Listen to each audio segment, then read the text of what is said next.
Bonjour à vous et heureuse de vous retrouver. Du 13 au 19 mai prochain se tiendra la 40e édition du Festival international de musique actuelle de Victoriaville. Encore une fois cette année, des exclusivités et des découvertes. Pour tout savoir sur la programmation, nous allons rencontrer à l'instant le nouveau directeur artistique et général du FIMAV, M. Scott Thompson. Alors restez avec nous, bienvenue à l'Urbain.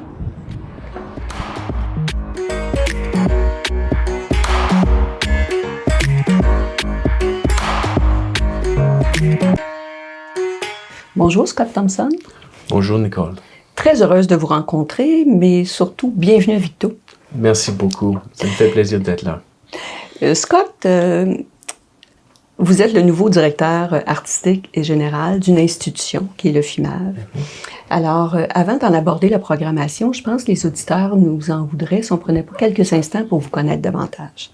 Alors, je vais me lancer. Vous allez me corriger ou me compléter. Alors, Scott, vous êtes un musicien, un tromboniste. Vous êtes aussi un compositeur. Vous avez aussi co-dirigé à Toronto une association de musiciens en improvisation. Vous avez aussi co-dirigé du Montreal-Toronto Art Orchestra. Et vous avez été aussi le directeur général et artistique du célèbre festival de jazz de Guelph en Ontario. Oui.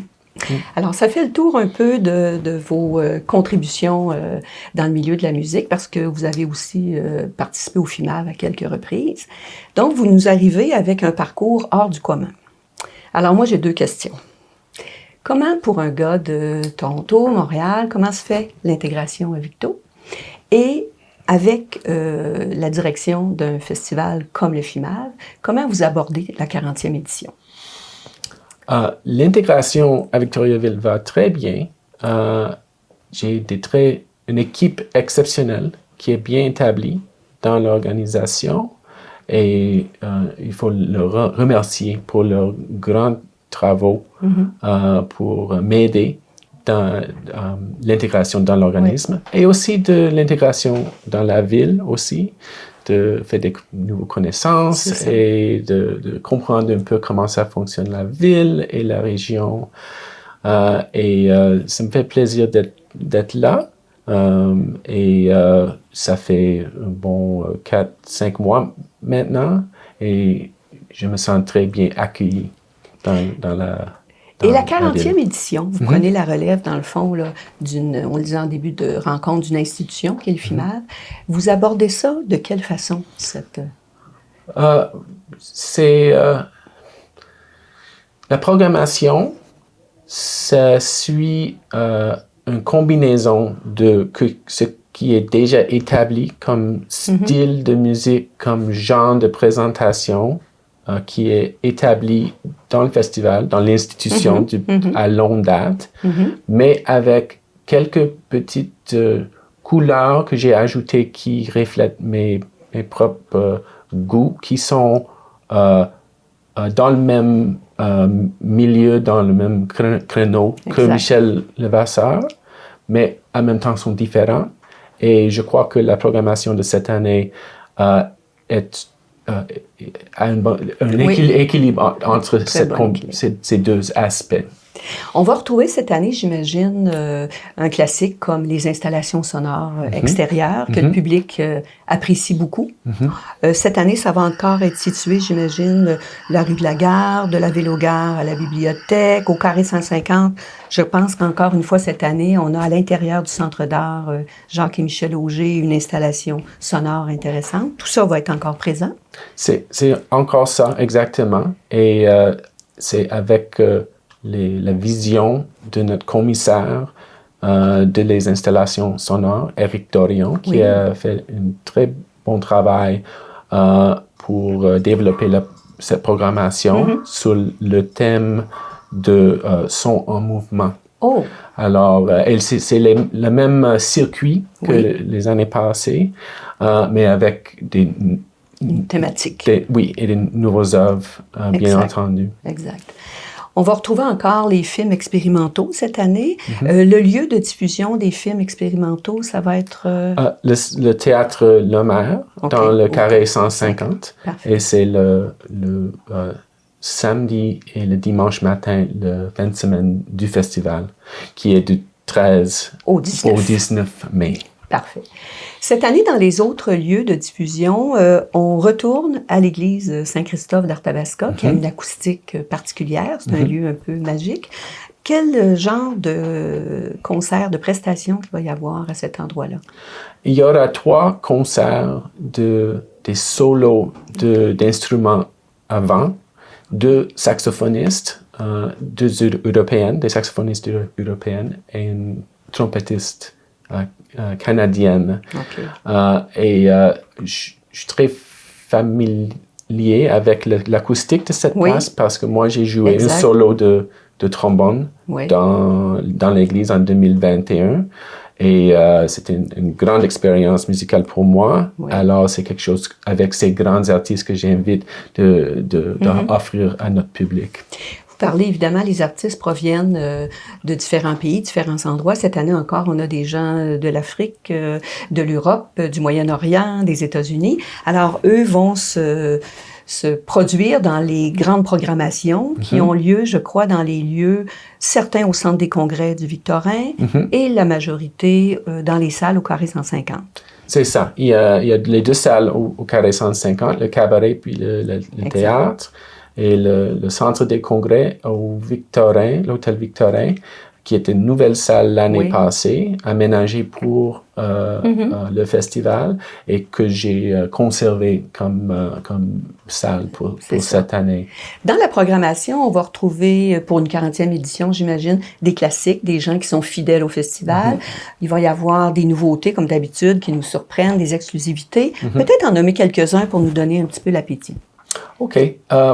Comme pour souligner la 40e édition, je voulais inviter quelques artistes qui avaient une grande histoire, une historique avec le festival.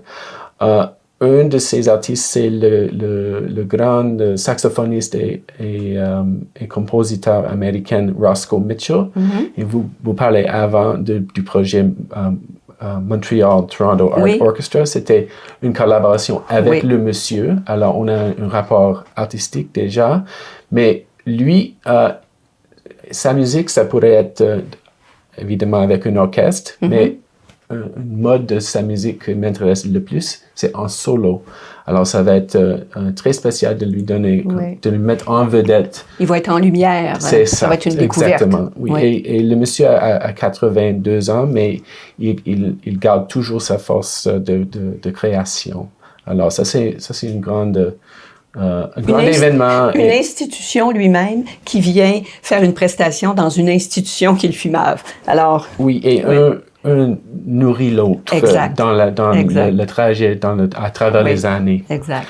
Un autre musicien qui a une grande historique avec le FIMAV est un Britannique, le saxophoniste John Butcher, qui est venu, je crois, la première fois en 1997 et retourné plusieurs fois. Et cette fois, il joue en duo avec une pianiste exceptionnelle, une Française qui s'appelle Sophie Agnel. Il va y avoir aussi un oratorio. Oui. Alors, Basilius, ça va être la soirée d'ouverture. C'est une création de compositeur, chef d'orchestre, directeur artistique Pascal Germain Berardi de Montréal.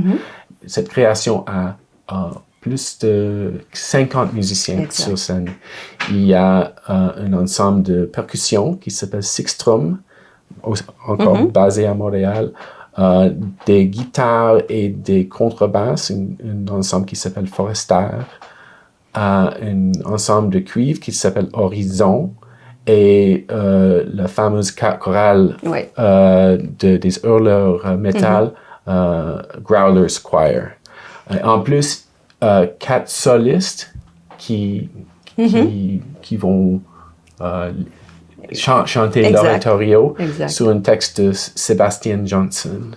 Alors, ça c'est une grande présentation. Il y a des vidéos, il y a beaucoup d'affaires. Ça va être un grand spectacle.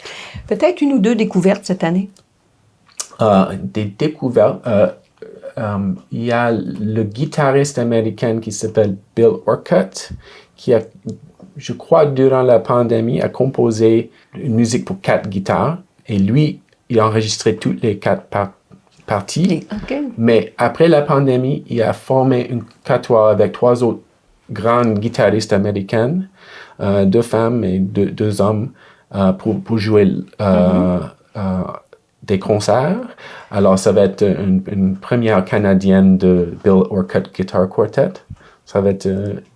et dans l'esprit des quatuors, c'est un groupe qui est joué souvent au FIMAV, de Montréal, le quatuor Bozzini. Oui. Mais cette fois, ils vont jouer la première nord-américaine le 4e quatuor à cordes d'un grand compositeur suisse qui s'appelle Jürg Frey. Et ça va être l'œuvre de Frey, c'est vaste et c'est placide. Et alors, ça va être une soirée de grande beauté. Alors, et en combinaison, c'est pas le même jour, mais c'est pas en combinaison avec le quatuor de guitare, ça va être un contraste assez intéressant et provoquant. Alors, il y en a pour tous les goûts, évidemment, comme d'habitude. Au niveau de la possibilité pour les gens, il est possible d'aller spectacle par spectacle. Les gens peuvent acheter aussi des billets pour des journées complètes, etc. Oui. Donc, on peut y aller à la pièce ou y aller pour la totale. C'est accessible à tout le monde parce que, dans le fond, il y a de tout, à toutes sortes d'heures de la journée. C'est ça. Il y a également aussi, on le disait d'entrée de jeu, mais je pense que les installations sonores, c'est exceptionnel pour attirer du public qui est peut-être moins familier. Alors, tout ça, on se donne un vrai beau rendez-vous du 13 au 19 mai prochain au Festival international de musique actuelle de Victoriaville. Et bienvenue encore avec nous, Scott Thompson. Oh, merci, Nicole. Ça me fait grand plaisir.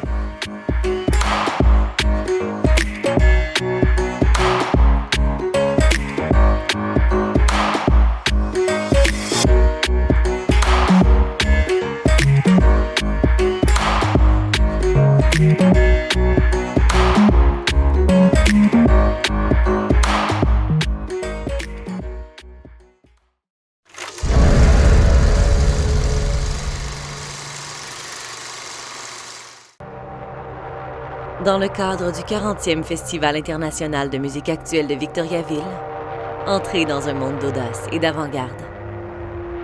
Du lundi 13 au dimanche 19 mai 2024, visitez gratuitement le circuit d'installation sonore dans l'espace public. Pour plus de détails sur les concerts et toute la programmation du 40e FIMAV, visitez le fimav.qc.ca.